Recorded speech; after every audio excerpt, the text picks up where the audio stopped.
Typically, we go to the hospital to treat an illness that we already have. But what if you walked in the hospital with something as simple as a cold and walked out with something as serious as MRSA? According to an article written in 2017 by Stacy Haverstick, an RN with critical care nurse, this was the case for about 722,000 individuals in 2011. These infections that people pick up when they're at a hospital are called HAIs, hospital-acquired infections. And the most common mode of transmission of these HAIs is through contaminated hands. I've spent hours researching how germs affect our lives and how something as simple as hand washing can help us in defense against bacteria.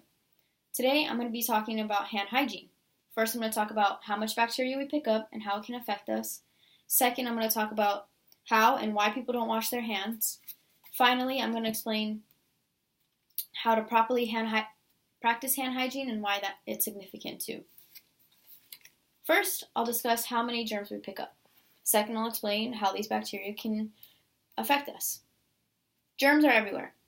We pick them up when we sneeze, cough, or come in contact with pretty much anything. According to an article written in 2008 by Deborah McKenzie, a journalist with The New Scientist, titled, "The Feminine Touch Carries More Germs," the average person's hands carry at least 3,000 bacteria belonging to about 100 different species. These germs can have a large impact on our lives. Next, I'm going to discuss how much of an impact these germs can have on our lives.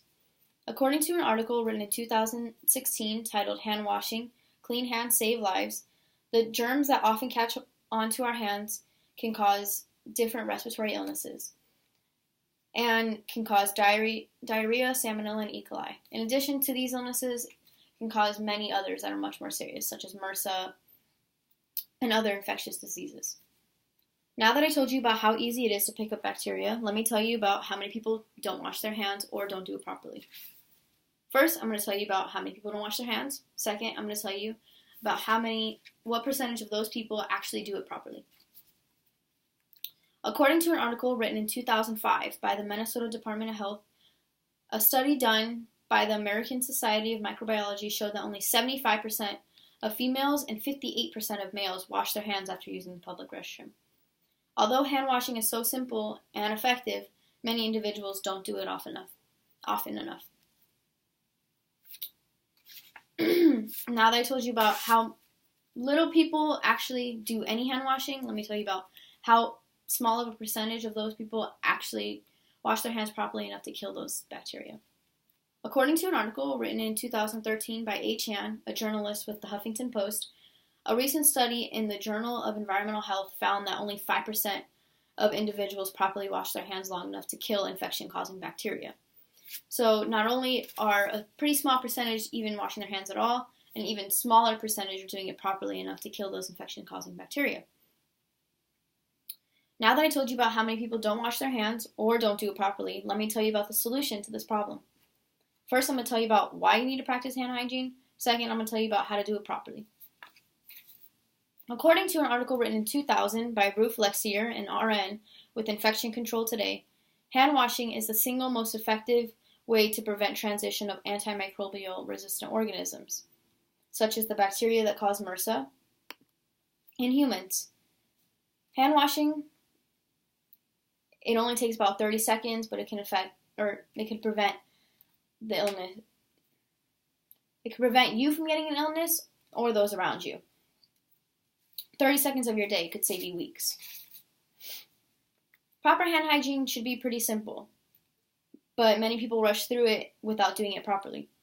According to an article written in 2014 by Purva Mathur, an author with the National Institute of Health, titled "Hand Hygiene, Back to the Basics of Infection Control."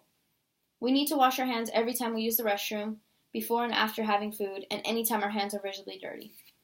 If the dirt isn't visible, an alcohol-based sanitizer is usually sufficient. To properly wash your hands, lather some soap on your hands, make sure you get in between your fingers and underneath your nails. Scrub for at least 20 seconds, rinse your hands, and dry them off. It should be pretty simple. We have discussed the importance of hand washing and how to practice hand hygiene.